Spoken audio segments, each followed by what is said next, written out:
Tantor Audio presents Indebted by Amy A. Bartol, narrated by Emily Wu Zeller. Chapter 1. Jade Dragon Mountain. Evie. He can't hide from me.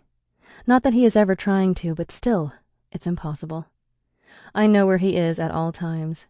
I'm attuned to his voice, his scent, the beat of his heart. It's my favorite pastime these days, stalking Reed. It's a game that I play without knowing that I'm playing it half the time. I hunt him, and he lets me. As I move through the stone-walled courtyard, my bare feet make almost no sound while I traverse the stone bridge that crosses a tranquil plunge pool in the middle of the Zen garden. A galaxy of stars reflects in the water beneath me, but they can't hold my attention. Reed is ahead of me, in the bedroom of the Nashi-inspired pagoda that we have been sharing. He is poring over maps of the surrounding terrain. Reed studies these maps frequently, learning everything he can about Lijiang and the Jade Dragon Mountain that has been our base of operations since we arrived in China last week. He has been very busy. Too busy. My eyes shift to the banyan trees in the courtyard that nestles just outside the wide doorway of the pagoda. Illuminated red paper lanterns are strung within its weeping branches. The light from the lantern turns my pale skin pink as I creep behind the twisted trunk. I scan the slate porch from my leafy position. The doors are open, allowing the breeze to pass freely through the room on either side. Reed hasn't looked up from his seat at the desk, but that doesn't mean that he doesn't know I'm here. I can't tell if he has sensed that I'm stalking him. He never gives anything away. I study him for a moment. His dark brown hair has gotten longer than how he had been wearing it in Crestwood, but I like it. It looks very sexy.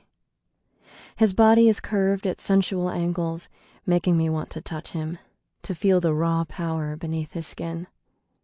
His wings are in, so he looks completely human, well, as human as Reed can look. Since he is absolutely ethereal, I can't see him as anything but angelic now. When I look up at the arcing gray-tiled roof of the pagoda, I try to see if there is another way in. A sneakier way because I want to take him by surprise, jolt him out of his tactical plotting. He has been singularly focused since our arrival, amassing an angelic army, one strong enough to match Brennus's army. I shiver at the thought of Brennus. With a little luck, Brennus and his army of Gankana are half a world away. Reed is going to great lengths to protect me from Brennus. He has literally gone to the other end of the earth to accomplish it, bringing me to China, to the secluded base of an enormous snow-capped mountain. Reed and Zephyr have been working on little else other than keeping me safe from the Gankana leader who wants to make me his queen, his undead lover. I cannot allow that to happen. If he gets me back and bites me, there is little chance that I will not succumb to his venom and become one of them. Now that I'm reunited with Reed, I'm desperate to remain with him, no matter what. A deep, primal growl coming from the room ahead of me makes me freeze where I am. I glance back towards the room, and every hair on my arms rises. Another low, rumbling growl drifts to me on the gentle breeze that stirs wisps of my auburn hair around my face. The sound is terrifying in its intensity, and every instinct within me urges me to run from it as my eyes connect with the animal making it. Fierce green irises peer at me from the enormous, sleek cat crouching before me near the doorway to the pagoda. A shiver of pure fear shakes me as I involuntarily take a step back from the massive black killer. "Nice kitty," I whisper to it, taking another shaky step backward and feeling the rough bark of the tree at my back, impeding my retreat. "Reed," I whisper urgently, as I cast a glance into the room, but he is no longer seated at the desk. My eyes fly back to the aggressive animal in front of me that is stalking me like I'm a luscious morsel. The panther's muscles tense, looking as if it will pounce on me at any moment. I look wildly around for an exit strategy while several killing scenarios pulse in my mind, but I would rather try to run than try to engage it. "Stay!" I command the panther, watching its tail swish as it deepens its crouch. It's not listening to me. It looks like it's enjoying itself immensely, the way its tail is swishing back and forth like it's toying with a mouse or something. Hide, I think, when the hackles rise on its sleek black pelt. Reed! I squeak, watching the cat bound up and lunge in my direction.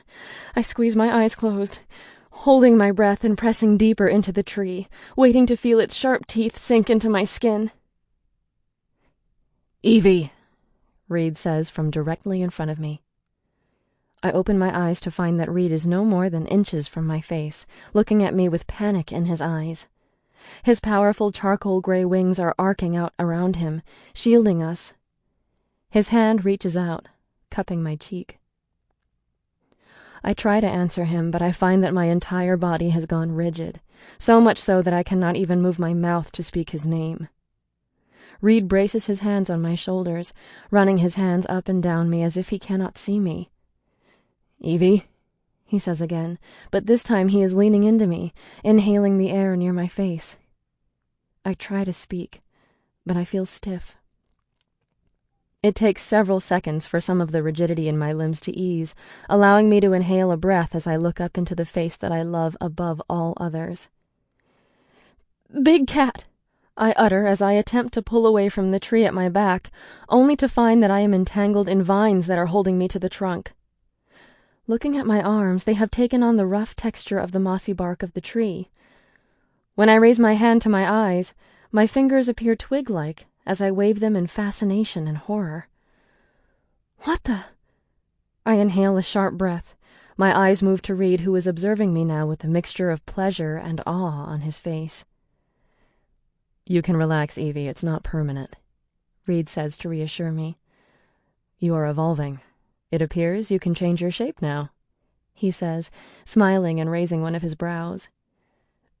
But I'm a tree, I whisper to him, feeling appalled by my current shape. I have taken on the mossy exterior of the banyan tree that I'm near. Yes, but you are not really a tree. You are more like a chameleon, he says as he leans his face closer to my ear, brushing his cheek to mine. I feel the suppleness of his skin against the coarse roughness of my current bark-like exterior, which causes a small measure of my fear to melt away. Bun said that when this shape-shifting thing evolved, I would be able to turn into butterflies or something, like she can. I respond, remembering how Buns had shape-shifted before my eyes into a swarm of butterflies to demonstrate her angelic ability to me. I'm beginning to feel disappointed over my current predicament of looking like some sort of woodland sprite. I was really hoping to be more like my friends, the angels, when I evolve, not less like them.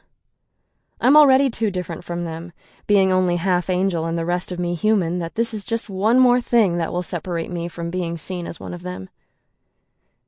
This is so much better than that, don't you see? He asks me, grinning. No, from this angle it kind of sucks, Reed, I reply, stepping forward as my knees become less rigid, enough to bend them as I pull away from the tree that I had become a part of only moments ago.